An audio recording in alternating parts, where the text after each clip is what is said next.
Welcome to Hanging Out with Robert, that's me. This video contains things that I tinker with throughout the day. For step-by-step detailed instructions of those tasks, you can click on the links in the comment section below. I plan on leaving this video accessible for about 30 days. After that, you can view it through my Patreon account. This video also has tips and tricks that I've learned over the years. So, thank you very much for watching. Hanging out with Dan, somebody had a minor fender bender.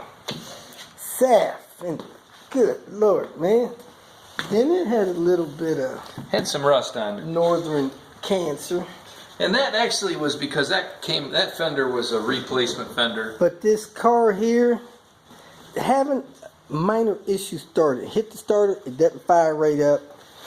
Then second time, sometime it fires up. We're going to check the positive battery cable, see if it's got any resistance in the wire. The wire looks like it may have been replaced once before, so the wire is probably good. If not, maybe a starter on the early stages of failure.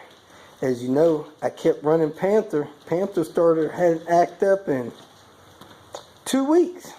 We're still riding around with a starter with me, so we're going to check the ohms on the wire. We just pushed out the C70, replaced the power steering pump on it, bled it, doing good. Alright, so you can spear the wire with one, touch this on the positive with the other, and you should have less than 0.0 ohms, and we're at 0. Actually, you should have less than 0.03.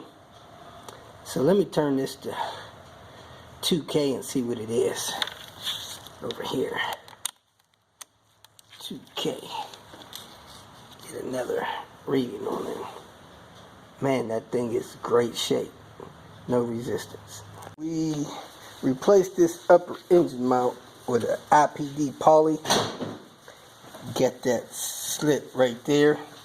Then we noticed that this spring seat wasn't sitting straight on top of the strut. You see, you can turn that thing around. That is not proper. That is bad. And people say get the ones from the cross-country XC90s, but man, I've put them on my car and destroyed those in 5,000 miles too, if your shocks are not good. So get those taken care of. Replacing the steering rack on this 98 V70 R. It did not, because it's all-wheel drive, did not have the mount in the back of the steering rack. The mount's actually on the subframe over here. It's got the 4-bolt control arms. So you take the bolts loose that's screwed into the subframe there to let that mount release the subframe, and then you can get the steering rack out. Just wanted to make that note. We are doing the steering rack on this all-wheel drive R with Dan. Got the bad steering rack out. You see all the fluid leaking out of the passenger side. Then ready to put the, we believe, good steering rack in. You can see he's got jewels. Got some snap intake tubes and stuff. Got the sun visor on it. Cross-country roof rail. R rear wing. This is an R98. Dolby dash in it. Aluminum trim. Dark interior. Light colored headliner. Dark pillars. Really nice car. It's a Southern car, so little to no rust at all. It also has a crossbar there. A strut brace we may or may not reinstall. Kicking off the morning in lovely Michigan, going through Battle Creek right now.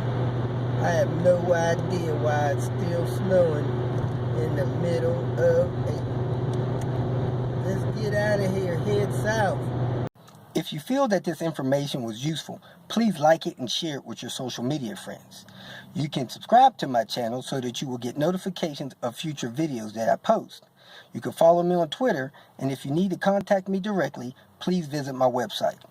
And if you have any questions, leave them below, and someone or myself will reply to them. Again, thank you very much for watching.